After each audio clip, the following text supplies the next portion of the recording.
สบ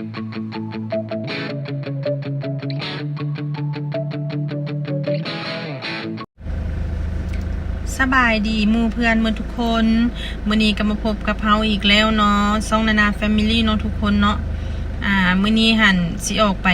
หมู่บ้านสายบุญเนาะนัดกับสาวดวงไว้ว่าสิเอาต้นไม้เนาะสิเอาต้นไม้อันที่เพิ่นกล้าไว้หันออกไปปลูกอยู่ดินของป้านางกับป้าบุญเนาะเชิญทุกคนไปติดตามรับชมนํกันเลยเนาะทุกคนเนาะหัวหยองมันว่าบ่ได้ฮู้พวกหินยาวเนาะเอ้ยเสียงดึงบ่ได้เนาะดึงแท้ดึงก็บ่ขึ้นลายปีเลยนะคะปลูก3 ปีถ้าปลูกลายต้นอยู่แต่ว่าเอาไปปลูกนะปลูกแค่เอื้อนนี่สต๊อกมันจะยางมาหน่อยไหมคนเอาเบี้ยไม้อยู่เฮือนสาวดวงเนาะสิเอาไปดินป้านางกับป้าบุญเนาะตอนนี้เฮากะไปกันเลยเนาะนี่เนาะก่อนไปเฮาก็มาแวะตลาดก่อนเนาะทุกคนเนาะแวะตลาดซื้อของกินไปต้อนนั่นปั๊บโดยอันนี้1ก่อยเนาะ1 ก้อยอันนี้น้ำหวานน้ำเด้ออันนี้ก่อยซื้อก่อยกินบ้านเนี้ยปลาถือกระโตงเนาะ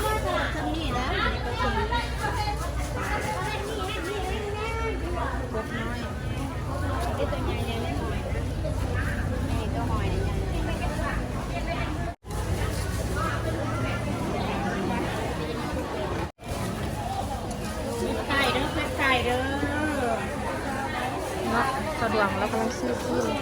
ซีนนะลูก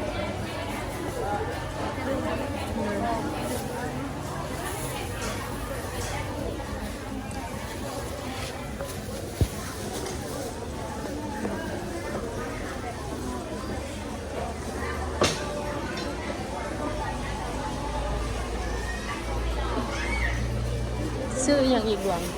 ที่เขาหมดปลาหมึกว่ะของกินหลายเนาะอยู่ตลาดหลักแปด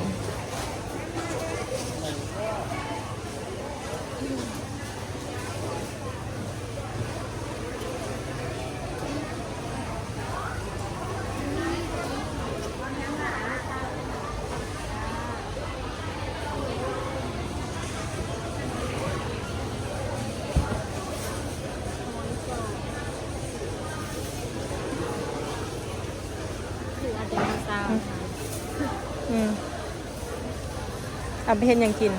บางทีก็พัดกับเราโอ้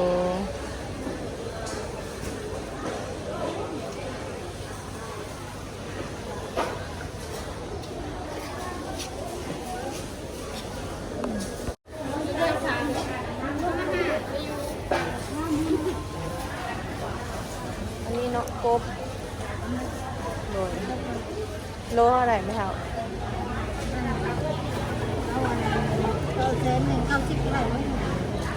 ครบที่คนขายโล190,000เนาะพูดหนึ่งพูดเลยนี่3,000เอาตก1,000เลย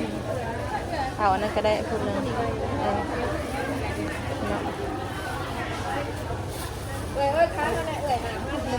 โดยซื้อไปให้เพิ่นปนเนาะพอดีได้คาบหนึ่งกิบอันนี้พูดละ3,000เนาะตัวนี้เป็นโลนี่โลละ100,000เนาะ90คนก็ขายแล้วก็ปลา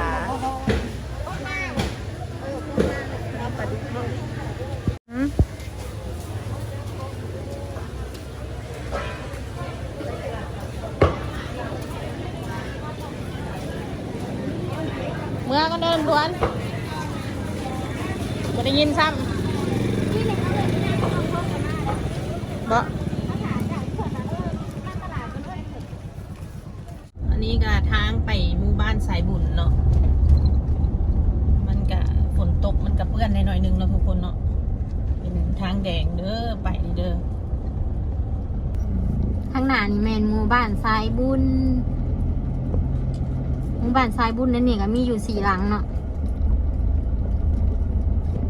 อีก3หลังเพิ่นยังบ่ได้เห็นให้เนาะนี่แหละเขาก็ฮอดดินของ ป้าบุญกับป้านางแล้วเนาะสงสัยสามีนานี่เมื่ออะไรที่บอก หัวน้ำไทย คือว่ามือเหือนคุณว่าเมียน จะมี3อย่างมีแต่ต้นมะมี่ต้นลำไยใบขี้หูดเนาะ โอ้ครับมันจะอยู่ก็ ขาดบ่ปลูก3 ปีได้ต้นนั้นมะลำไยกกนะกัน แบบนี้ละซับเลยเนาะ สะดวกกับสีอาเซียมพุดคุมปลูกเลยเนาะ ใบขิวพร้อมสุดยอดแล้วกินโอบกินยัง อันน้องพามีได้กกอันนั้นก็2 ปีแล้วใบขี้หูดทันได้ซ้ำนั่น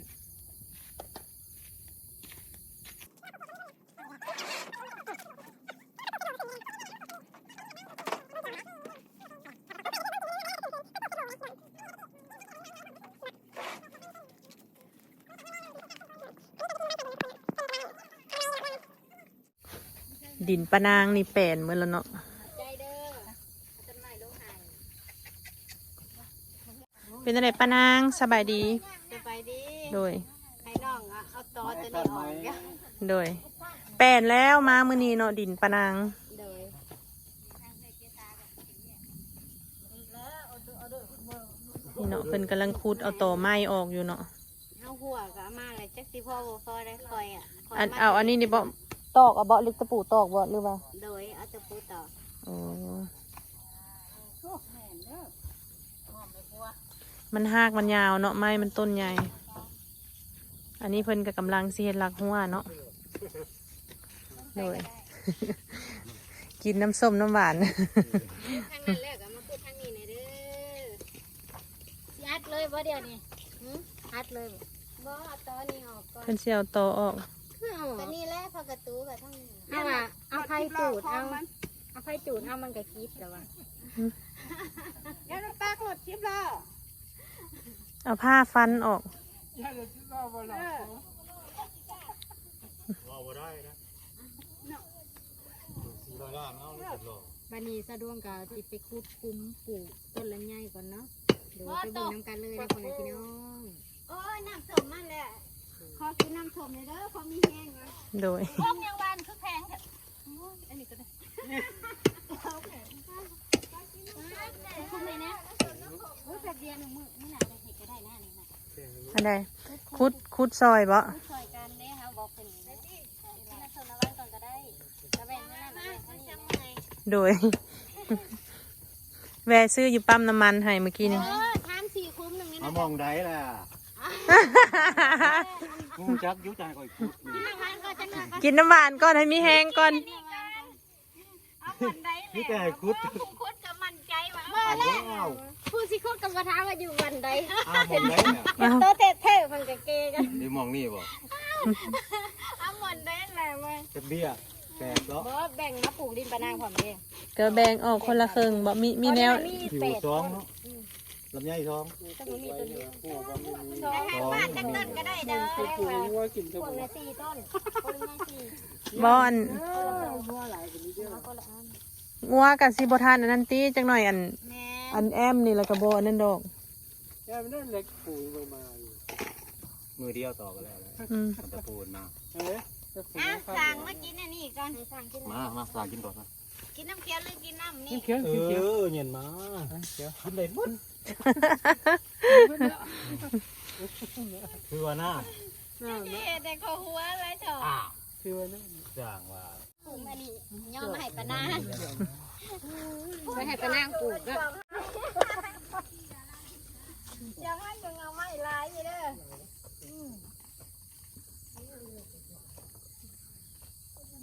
คันปลูกทันกับพอดีฝนห้ำกับจับเลยเด้อค่ะ ยังจะดอก นี่เนาะพักกันจองให้สาวเกษาเนาะ ขอบใจหลาย โดยแต่ในถุงเด้อมันบ่มีถุงอันเฮ็ดแจวกระแซบได้อันนี้นะกระเจ้าปิ้งเฮ็ดแจว ตำมะฮุงอันนี้แหละเขาลวกแล้วเขาก็มากินกับตำมะฮุงนะปิ้งเด้อปิ้งละปน แมนปิ้งเฮ็ดปนแซบ แบบเท่าเนี่ยคืออันนี้นะ คนจะโคกต่อ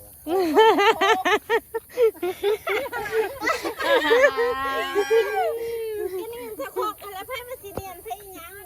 ไพ่โคกแล้วก็ ฮะ สาก เอา เอาไปโหลดกระลังแล้ว เนียนชะโคกแล้ว เพิ่นกำลังว่าเนียนพักกันจ่องสะโคกคนมาเนียนใส่ดื้อ เนียนแค่นั้นอื่นไม่เนียน ก็ว่าถึง นี่เนาะอันนี้กะมาเบิ่งเงินลุงหลอดเนาะฮักคือพากันเอิ้นเพิ่นว่าลุงเนาะเอิ้นอ้ายให้เพิ่นซะเฮาก็ได้เนาะเอิ้น ลุง บ่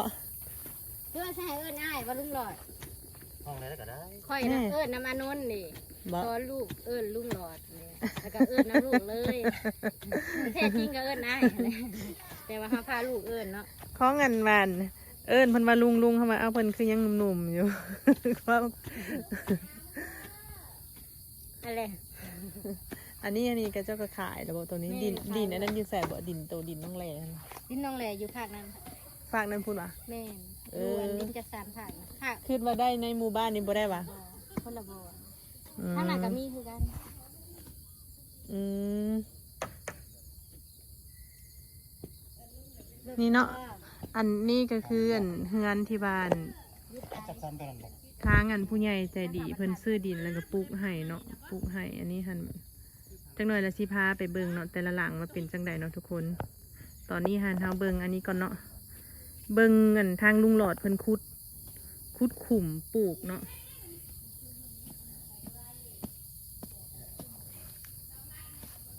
ใครอยู่ดินแบบนี้นี่ปลูกงามได้ดินนี่นะมันเป็นดินอันนี้นะ ดินกับทงพง แม่นดินดำปลูกเลี้ยนกันเลยบ่นี่สะดวก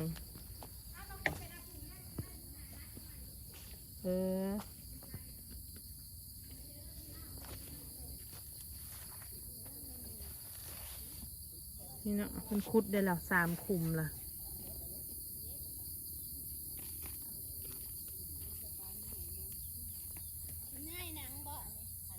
แปลนงามแล้วเนาะดินนี่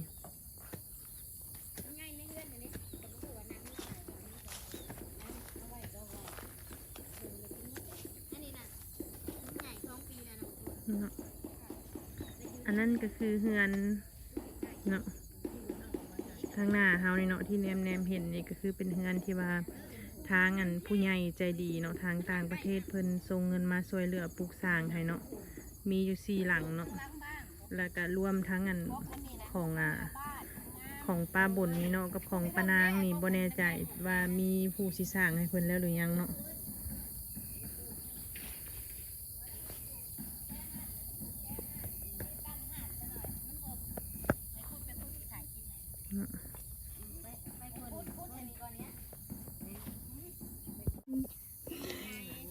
แต่ว่าตลกไปนำเนาะอย่าดราม่ากันเด้อ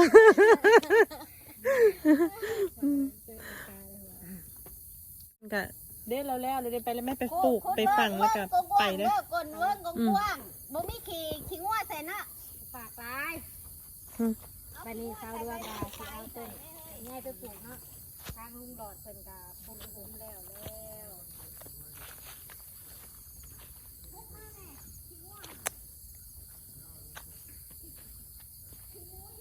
เป็นยังนะทุกคนตั้งห้านบ่ทั้งน่ะคือได้ยินว่าตั้งห้าน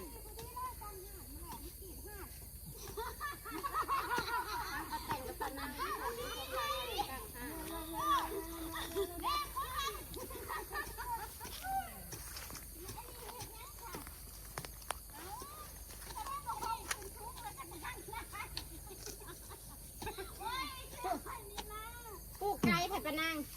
ไก่โพดแล้วค่ะพอดีเป็นโฮม ก็แม่อยู่ ตั้งเฮือนกับยับไปงานหลังพุ่นสุดๆแมน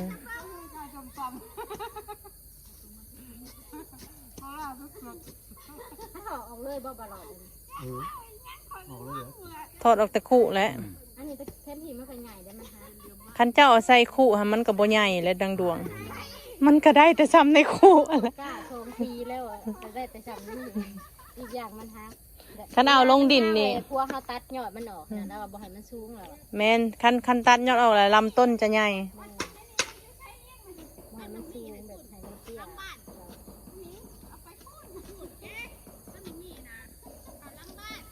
เนาะ ใบขี้หูดก็ไปล้างบ้านเด้อใบขี้หูด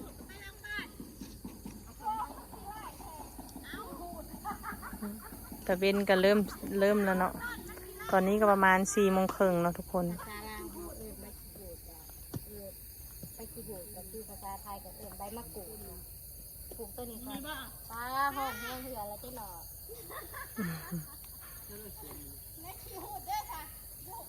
เอามึงดูสดได้มาสดดึงได้อันนี้ค่ะได้ ขวาเลย ถอดออก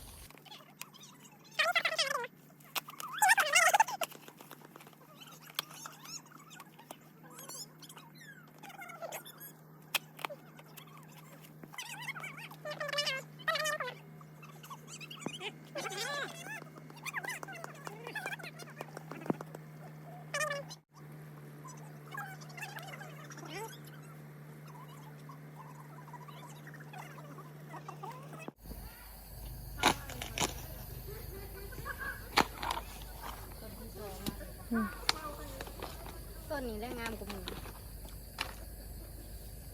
ลำไยหนังบ่นี่อันนี้นี่หากเพิ่นนั่นย่างลงเลิกเนาะค่อยดึงว่าจังค่อยออก คันห้าพังเลิกก็คือสีคือเตี้ยเนาะ คันห้าพังตื้นมันก็จะสูง คันฝนห้ำนี่2-3 มื้อนี่ก็จับเลยแล้วหั่น ทางงัวบุกินก็เป็นเลยบ่รอดต้นมึงนี่ตีเรือแต่3 ใบ มีมาอีกบ่ บักมีบ่ได้สุดเด้ขี้หูดไว้นี่ ถ้าว่าขี้หูก็ใส่ลังบ้าน ไปได้อยู่บ่แล้วนะ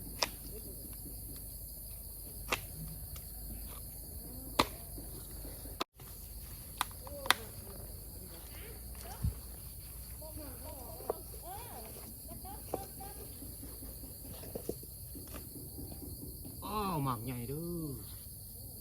ก็ถูกงามอยู่แล้ว งามๆดกๆออกไปปลูกเนาะทำปนาน